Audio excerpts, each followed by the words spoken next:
विद्यार्थी मित्रांनो, आज आपण पायथागोरसचे प्रमेय हे प्रकरण चालू करणार आहोत. त्यात पहिलं टॉपिक आहे आपला, मागच्या 7वी 8वी 9वी मध्ये तुम्ही शिकलेला आहात. त्याचं एक जस्ट लेट्स रिकॉल आहे. मागचं आठवून पाहूया. पायथागोरसचं प्रमेय मी शॉर्टकट मध्ये घेतलेला आहे. काय, काटकोन त्रिकोणामध्ये कर्णाचा वर्ग बरोबर एक बाजू वर्ग अधिक दुसरी बाजू वर्ग. हे झालं आपलं पायथागोरसचं प्रमेय. काय की काटकोन त्रिकोणामध्ये कर्णाचा वर्ग हा इतर दोन बाजूंच्या वर्गांच्या बेरजे इतका असतो. उदाहरणार्थ समजा आपण आकृती घेतली ABC, त्याच्यामध्ये कोण B 90 अंशाचा आहे आणि कर्ण कोणता आहे, तर मग 90 अंशा समोरची जी बाजू असेल तिला काय म्हणतो आपण, कर्ण.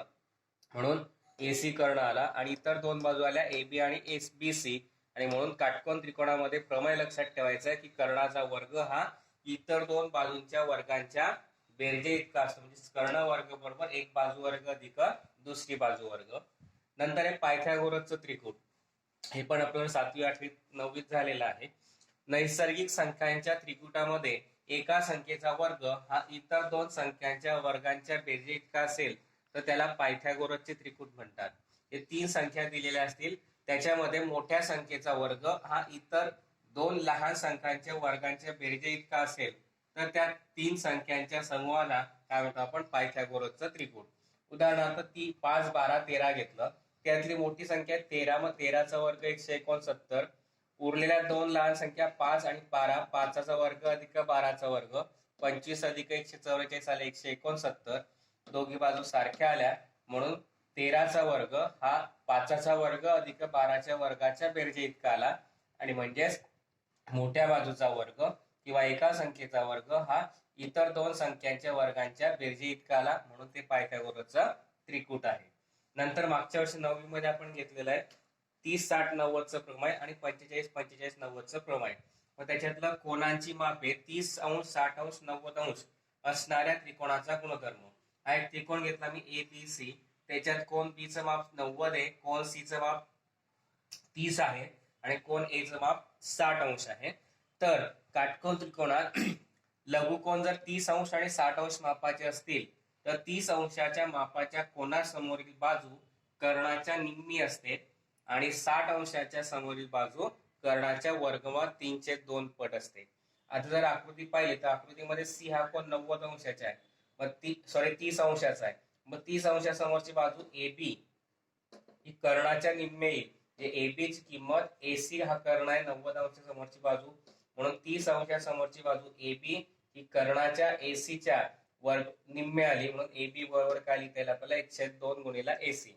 आणि 60 अंश समोरची बाजू, 60 अंश समोरची बाजू BC ही वर्गमूळ 3/2 गुणिले कर्ण असते. म्हणजे BC ची किंमत ही वर्गमूळ 3/2 गुणिले कर्ण, कर्ण कोणता आहे आपला AC इतका येईल. पुढचं आहे कोणाची मापे 45 45 90 अंश असणाऱ्या त्रिकोणाचा गुणधर्म. हे पण आपण मागच्या वर्षी घेतलेल्या 9वी इयत्तामध्ये. काटकोन त्रिकोणाचे लघुकोन जर 45 45 अंश मापाचे असतील तर 45 अंश मापाच्या कोणासमोरील बाजू कर्णाच्या 1/2 पट असते.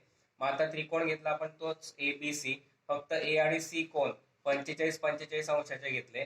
45 अंश समोरची बाजू इकडची BC आणि या 45 च्या समोरची बाजू BC, म्हणजे AB आणि BC या दोघी बाजू सारख्या येतील आणि या दोघी बाजू 45 अंश समोरच्या असल्यामुळे कर्णाच्या म्हणजे AC च्या किती पट येतात, 1/2 पट असतात. हे झालं आपलं मागच्या वर्षाचं माहिती. पुढचा टॉपिक आहे समरूपता आणि काटकोन त्रिकोण. त्याच्यासाठी प्रमेय दिलाय.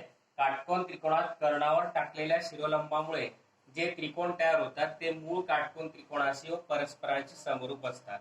हा काटकोन त्रिकोण घेतला, त्याचा हा कर्ण AC घेतला, त्याच्यावरती हा एक BD लंब आपण टाकलाय AC वरती, तर त्याच्यामध्ये दोन त्रिकोण तयार झाले ADB आणि BDC. हा त्रिकोण ABC या मूळ त्रिकोणाशी समरूप आहे. नंतर BDC हा सुद्धा मूळ त्रिकोण ABCशी समरूप आहे. आणि हे तयार झालेले दोन त्रिकोण ADB आणि BDC हे दोघे परस्परांशी समरूप आहेत असं आपल्याला दाखवायचं आहे. काटकोन त्रिकोणात कर्णावर टाकलेल्या शिरोलंबामुळे जे दोन त्रिकोण तयार होतात ते परस्परांशी आणि मूळ काटकोन त्रिकोणाशी समरूप असतात. म्हणून पक्ष घेतला आपण त्रिकोण ABC मध्ये कोण B बरोबर 90 अंश, बीडी लंब टाकला एसी वरती, म्हणजे रेख बीडी लंब रेख एसी आणि A dash D dash C. सिद्ध करायचंय एडीबी ए समरूप एबीसी, बीडीसी समरूप एबीसी आणि एडीबी समरूप बीडीसी. मग सिद्धता घेतली. त्रिकोण हा एडीबी घेतला, हा त्रिकोण छोटा त्रिकोण एडीबी घेतला आणि मूळ मोठा त्रिकोण घेतला एबीसी. मग त्याच्यामध्ये कोण बीएबी आणि कोण बीएसी हे दोघी कोण एकरूप येतील, कारण काय मधला कोण सामायिक आहे ए कोण, म्हणून कोण डीएबी एकरूप कोण बीएसी सामायिक कोण. नंतर या त्रिकोणामध्ये एडीबी हा 90चा आहे आणि एबीसी सुद्धा 90चा आहे, म्हणून कोण एडीबी एकरूप कोण एबीसी प्रत्येकी 90 अंश, आणि म्हणून त्रिकोण एडीबी आणि त्रिकोण एबीसी हे समरूप आले. कोणत्या कसोटीनुसार? कोको कसोटीनुसार. त्याला समीकरण 1 म्हटलं. नंतर त्रिकोण बीडीसी घेतला आणि एबीसी घेतला. त्याच्यामध्ये आता परत हा कोण सी जो आहे सामायिक येईल, म्हणजे कोण आपल्याला घेता येईल बीसीडी एकरूप कोण बीसीए किंवा एसीबी सामायिक कोण. नंतर कोण बीडीसी हा 90चा आहे, त्याचप्रमाणे कोण एबीसी 90चा आहे, म्हणून कोण बीडीसी एकरूप कोण एबीसी प्रत्येकी 90 अंश, आणि म्हणून दोघे त्रिकोण बीडीसी आणि त्रिकोण एबीसी समरूप आले. कोणत्या कसोटीनुसार? कोको कसोटीनुसार. म्हणून समीकरण 1 आणि 2 घेतला आपण. या समीकरण 1 आणि 2 वरून डाव्या उजव्या बाजू सारख्या म्हणून डाव्या बाजू सारख्या येतील, म्हणजे एडीबी समरूप त्रिकोण काय आला? बीडीसी. म्हणजेच एडीबी समरूप त्रिकोण बीडीसी समरूप त्रिकोण एबीसी, आणि तेच आपल्याला सिद्ध करायचं होतं. पुढचा आहे भूमिती मध्याचे प्रमेय आहे. काटकोन त्रिकोणात कर्णावर काढलेला शिरोलंब त्या शिरोलंबामुळे होणाऱ्या कर्णाच्या 2 भागाचा भूमिती मध्य असतो. काटकोन त्रिकोण घेतला आपण समजा पीक्यूआर. या काटकोन त्रिकोण पीक्यूआर मध्ये रेख क्यूएस लंब कर्ण क्यूआर पीआर घेतला आपण. तर हा जो शिरोलंब आहे हा कर्णाच्या जे 2 भाग झाले त्या दोघे भागांचा भूमिती मध्य असतो. म्हणजेच शिरोलंबाचा वर्ग म्हणजे क्यूएस चा वर्ग हा कर्णाचे जे 2 भाग झाले पीएस आणि एसआर यांच्या गुणाकारा एवढा असतो. आपल्याला सिद्ध करायचंय. पक्ष घेतला त्रिकोण पीक्यूआर मध्ये कोण क्यू बरोबर 90 अंश. रेख क्यूएस लंब कर्ण पीआर घेतला, P dash H dash R. मग साध्य करायचं शिरोलंब हा भूमितीमध्ये म्हणून क्यूएस चा वर्ग या 2 भागांच्या म्हणजे पीएस आणि एसआरच्या गुणाकारा एवढा तो दाखवायचा आहे. मग काटकोन त्रिकोण पीक्यूआर मध्ये आपण घेतलं रेख क्यूएस लंब कर्ण पीआर, आणि म्हणून आताच आपण काटकोन त्रिकोणाची समरूपता घेतली आहे. कर्णावर काढलेल्या शिरोलंबामुळे काटकोन त्रिकोणात कर्णावर काढलेल्या शिरोलंबामुळे तयार होणारे ते 2 त्रिकोण जे असतील ते परस्परांशी समरूप असतात, आणि म्हणून क्यूएस लंब पीआर आहे, म्हणून त्रिकोण क्यूएसआर आणि त्रिकोण पीएसक्यू हे दोघी त्रिकोण काटकोन त्रिकोणांची समरूपता या गुणधर्मानुसार समरूप आले. मग समरूप त्रिकोणांच्या संगत बाजू प्रमाणात असतात, म्हणून घेतला आपण क्यूएस छेद पीएस बरोबर एसआर छेद एस क्यू. क्यूएस गुणिला क्यूएस काय? क्यूएस वर्ग बरोबर पीएस गुणिला एसआर, आणि तेच आपल्याला सिद्ध करायचं होतं. पुढे दिलंय पायथागोरसचं प्रमेय. काटकोन त्रिकोणात कर्णाचा वर्ग हा इतर 2 बाजूंच्या वर्गांच्या बेरजे इतका असतो. काटकोन त्रिकोण घेतला आपण समजा एबीसी, तर त्याच्यात कोण बी 90चा आहे, म्हणजे त्याच्या समोरची बाजू एसी काय आली? कर्ण. आपल्याला सिद्ध करायचं कर्णाचा वर्ग म्हणजे एसी चा वर्ग हा इतर 2 बाजूंच्या वर्गांच्या बेरजे इतका असतो, म्हणजे एबी आणि बीसी च्या वर्गांच्या बेरजे इतका असतो. आपल्याला असं दाखवायचंय. मग आता पक्ष घेतला आपण त्रिकोण एबीसी मध्ये कोण एबीसी बरोबर 90 अंश, म्हणजे हा 90 घेतला. साध्य करायचं कर्णाचा वर्ग म्हणजे एसी चा वर्ग बरोबर इतर 2 बाजूंच्या वर्गांची बेरीज म्हणजे एबी वर्ग अधिक बीसी वर्ग. रचना केली आपण त्यासाठी. रेख बीडी लंब टाकला एसी ला, A dash D dash C ला पद्धतीने रेख बीडी लंब टाकला एसी ला. मग सिद्धता घेतली. त्रिकोण एबीसी मध्ये रेख बीडी लंब एसी घेतला, आणि आपण आत्ताच थोड्यापूर्वी पाहिलंय की काटकोन त्रिकोणाची समरूपता काय आहे? काटकोन त्रिकोणात कर्णावर काढलेल्या शिरोलंबामुळे तयार होणारे त्रिकोण परस्परांशी आणि मूळ त्रिकोणाशी समरूप असतात. म्हणून रेख बीडी लंब कर्ण एसी टाकल्यामुळे तयार झालेले त्रिकोण एडीबी आणि बीडीसी हे दोघी त्रिकोण समरूप आहे. कोणाशी? मूळ त्रिकोणाशी म्हणजे एबीसी. आता त्रिकोण एबीसी समरूप त्रिकोण आपण एडीबी घेतला. मग आता त्रिकोण एबीसी समरूप त्रिकोण एडीबी घेतला समरूप त्रिकोणाच्या संगत काटकोन त्रिकोणाच्या समरूपतेनुसार. मग आता एबीसी समरूप त्रिकोण एडीपी म्हणून त्यांच्या संगत बाजू प्रमाणात घेतल्या एबी छेद एडी बरोबर बीसी छेद डीबी बरोबर एसी छेद एबी. मग त्यातले फक्त दोनच घेतले आपण, एबी छेद एडी आणि एसी छेद एबी. हे दोनच का घेतले? कारण आपल्याला एबी वर्ग पाहिजे. मग आता एबी छेद एडी बरोबर एसी छेद एबी यांचा तिरकस गुणाकार केला, एबी गुणिला एबी एबी वर्ग बरोबर एसी गुणिला एडी समीकरण 1. तसंच घेतला आता त्रिकोण एबीसी आणि त्रिकोण बीडीसी.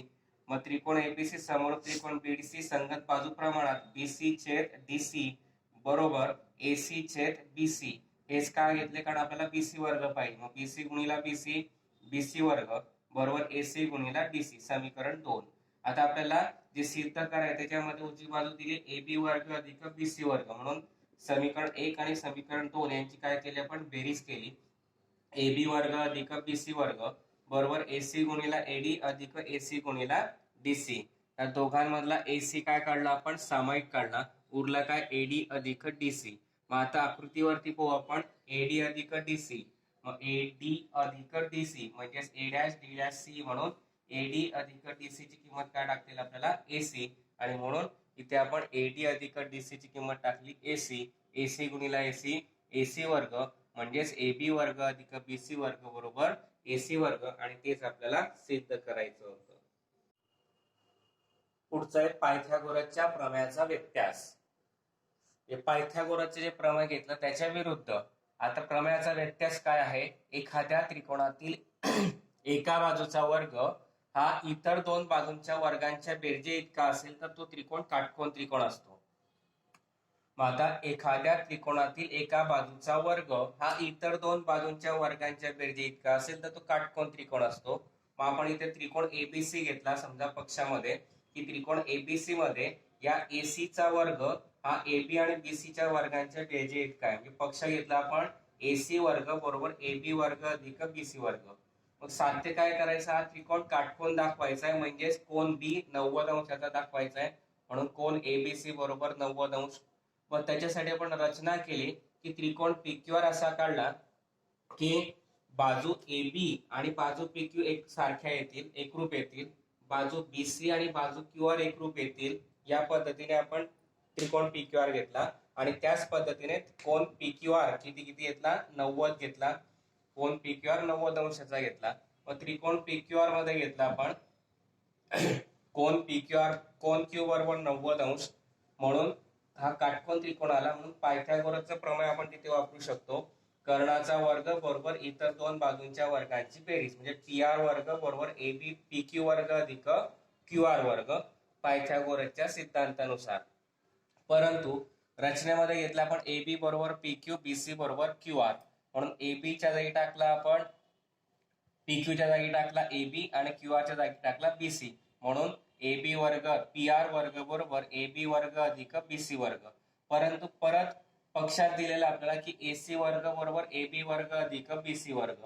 एसी वर्ग बरोबर एबी वर्ग अधिक बीसी वर्ग, म्हणून इथे एबी वर्ग अधिक बीसी वर्गची जी किंमत आहे ती आपण काय टाकली? एसी वर्ग. म्हणून पीआर वर्ग बरोबर काय घेतला आपण? एसी वर्ग घेतला. मग त्याचं वर्गमूळ घेतलं, पीआर बरोबर काय आलं? एसी. मग आता पीआर बरोबर एसी आला, समीकरण 1 म्हटलं. मग आता या दोघी त्रिकोणांमध्ये घेतला आपण त्रिकोण एबीसी आणि त्रिकोण पीक्यूआर. त्याच्यामध्ये रचनेमध्ये आपण काय घेतलंय? बाजू एबी एकरूप बाजू पीक्यू, बाजू बीसी एकरूप बाजू क्यूआर रचना घेतली. आता समीकरण 1 वर घेतला आपण बाजू एसी आणि बाजू पीआर एकरूप आहेत, म्हणून बाजू एसी एकरूप बाजू पीआर समीकरण 1 वरून. मग एका त्रिकोणाच्या 3 बाजू दुसऱ्या त्रिकोणाच्या 3 बाजूंशी एकरूप आहे, म्हणून दोघी त्रिकोण एकरूप येतील बाबा कसोटीनुसार, म्हणून त्रिकोण एबीसी एकरूप त्रिकोण पीक्यूआर, कारण काय? बाबा कसोटी. मग त्रिकोण एकरूप आले म्हणून त्यांचे संगत कोण एकरूप येतील, म्हणजे कोण एबीसी एकरूप कोण पीक्यूआर. परंतु कोण पीक्यूआर 90 अंशाचा आहे, म्हणून एबीसी सुद्धा कितीचा आला? 90 अंशाचा. आणि त्रिकोणाचा कोण 90 चा आला, म्हणून तो त्रिकोण काय आला? काटकोन त्रिकोण. परत लक्ष द्या, पक्ष घेतला आपण त्रिकोण एबीसी मध्ये एसी वर्ग बरोबर एबी वर्ग अधिक बीसी वर्ग. कोण एबीसी 90 अंशाचा दाखवायचा साध्यामध्ये. रचना घेतली त्रिकोण पीक्यूआर असा काढला की एबी आणि पीक्यूचं माप सारखं येईल, बीसी आणि क्यूआरचं माप सारखं येईल आणि कोण पीक्यूआर 90 अंशाचा येईल. मग सिद्धता घेतली त्रिकोण पीक्यूआर मध्ये कोण क्यू 90 चा, म्हणून पायथागोरसचं प्रमेय वापरलं. पीआर वर्ग बरोबर पीक्यू वर्ग अधिक क्यूआर वर्ग. परंतु AB बरोबर PQ आणि BC बरोबर QR आहे, म्हणून PQ च्या जागी टाकला AB, QR च्या जागी टाकला BC, म्हणून PR वर्ग बरोबर AB वर्ग अधिक BC वर्ग. परंतु पक्षात दिला आपल्याला AB वर्ग अधिक BC वर्गाची किंमत AC वर्ग, म्हणून PR वर्ग बरोबर याची किंमत टाकली आपण AC वर्ग, दोघांचं वर्गमूळ घेतलं, PR बरोबर AC, समीकरण 1 म्हटलं. मग त्रिकोण एबीसी आणि त्रिकोण PQR मध्ये बाजू AB एकरूप बाजू PQ, बाजू BC एकरूप बाजू QR रचनेत घेतला आपण, आणि बाजू AC एकरूप बाजू PR समीकरण 1 वरून घेतलं. म्हणून दोघी त्रिकोण बाबा कसोटीनुसार काय येतील, एकरूप येतील. त्रिकोण एकरूप आले म्हणून एकरूप त्रिकोणांचे संगत कोण एकरूप घेतले, ABC एकरूप कोण PQR, परंतु कोण PQR 90 अंशाचा घेतला रचनेमध्ये, म्हणून कोण ABC सुद्धा किती आला, 90 अंश, आणि तेच आपल्याला सिद्ध करायचं होतं, आणि म्हणून त्रिकोण ABC हा काय आला, काटकोन त्रिकोण.